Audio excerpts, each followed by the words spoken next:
Good morning, world. I wanted to speak to you today about our seasonal and local microbiome and why, I've touched on this in other videos before, why it's important to eat locally and seasonally and how it is actually how we thrive. I really feel that it is incredibly difficult to thrive as a human being if we keep going against our true nature and eating and drinking and thinking and doing things that are not natural for us and not being in nature as well.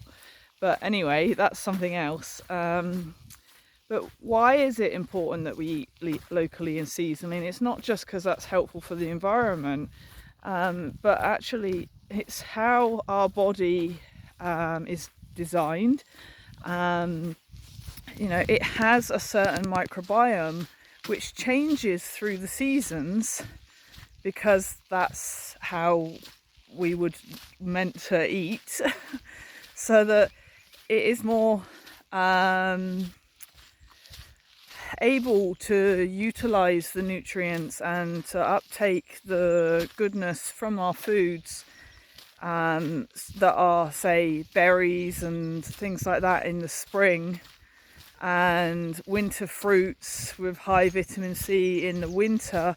And if we eat those things at other times of the year, it doesn't really do us much good. A lot of the time we won't uptake them, a lot of the time they'll upset our stomachs, and sometimes they'll even cause inflammation, and they won't help us in anywhere near the same way.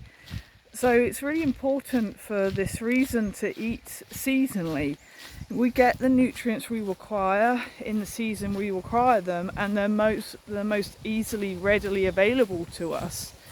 And of course the fruits and vegetables and meats and eggs and whatever it is are higher in nutrient value as well when they're eaten in the season that they're actually produced in, and not the next season or shipped across the world and you're getting them a month later or whatever it is. So this also applies though to supplements, to herbs, to teas, to anything that we're consuming. And so if you're kind of shipping in ashwagandha, for instance, from India or somewhere like that, and you're consuming it all year through as well, we just would never have done that. It's not how our body is designed to utilize and uptake nutrients, and it's also from a completely different part of the world, which I'll get into in a minute, the reasons why that's not so good. So just consider, for instance, here's a better example actually. Something like vitamin D, I get asked quite a lot about what vitamin D someone should take in the winter. And I say none. You shouldn't be taking any vitamin D in the winter. If you're not getting out and about into the sunshine the rest of the year, then you take vitamin D the rest of the year. You don't take vitamin D in the winter because naturally none of us would be getting very much vitamin D in the winter. It's not when our body needs it. It needs to be slowed down and go inwards and be inside more. It's not when our body will most utilize it, and it's not natural for us. So take a break in the winter months and take it again in the spring, when maybe if you're not getting out and about much, that you'll need it. So that's kind of some of the reasons why it's important that we eat seasonally, but locally as well is really important, because again, our microbiome is not designed to utilize foods from all over the world. It is designed to utilize what is around us. It is in sync with nature around us, with the microbiome of your town, your country, the things that are around you. So if you're shipping in bananas from somewhere else, or whatever it is, avocados, linseeds, tofu, whatever it is, and consuming that particularly regularly, you're probably not uptaking very much of the nutrients. The microbiome is not there to do that, and in fact with some people it's doing the opposite, and it will be causing inflammation. You do not need those fruits, those berries, those nuts, those seeds, those veggies, whatever it is, from other parts of the world. You need to find local ones that have a similar nutrient level and consume them instead, and you will thrive on those. We cannot thrive on foods and drinks and supplements and things from all over the world. We just don't have the microbiome for it. And as I said, it can then actually do the opposite of what we think it's doing. Plus, it's crappy for the world. So if we look at what we can eat locally, seasonally, so it will change, and this also applies to teas and herbs and various other things, then we will thrive much easier on that. We will absorb the nutrients from those foods much easier, and we are not eating the same foods every day, which we never would have done either.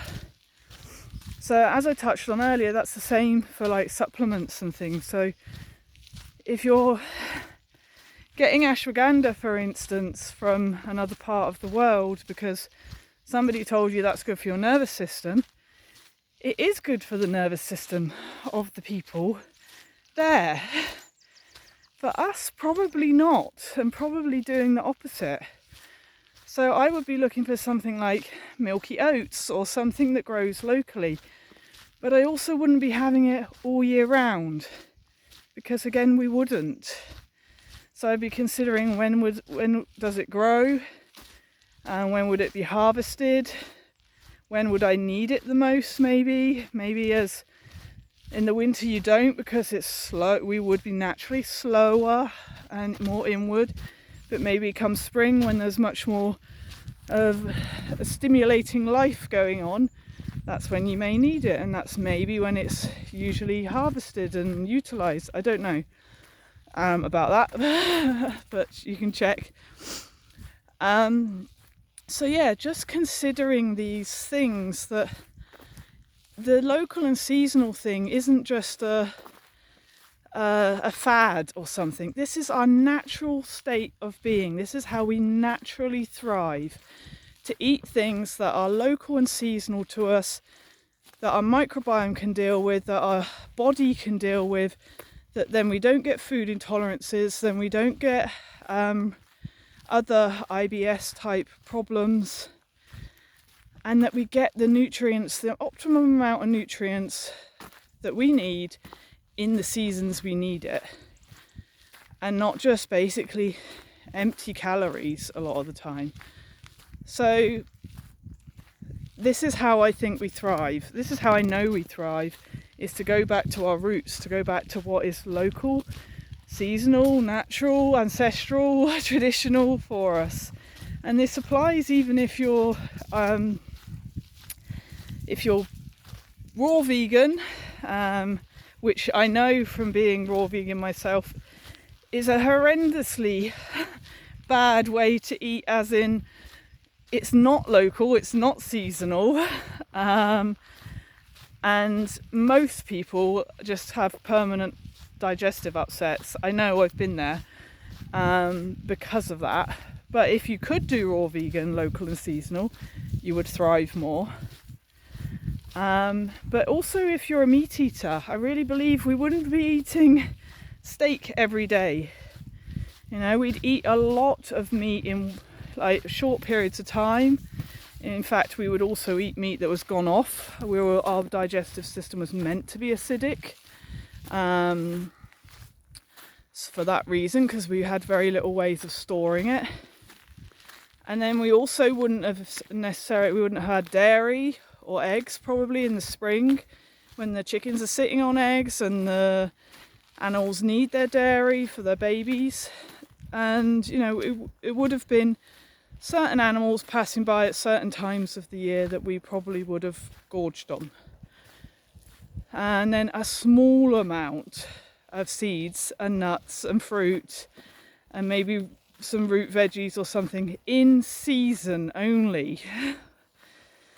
So this is how I really, really believe we thrive as human beings, dietary wise. Obviously, we've got to still deal with this and our nervous system, but that is all also part of coming back to our true nature, to being a human being, to being in nature more, to listening to our body again. So yeah, any questions about that, do ask. Ciao for now.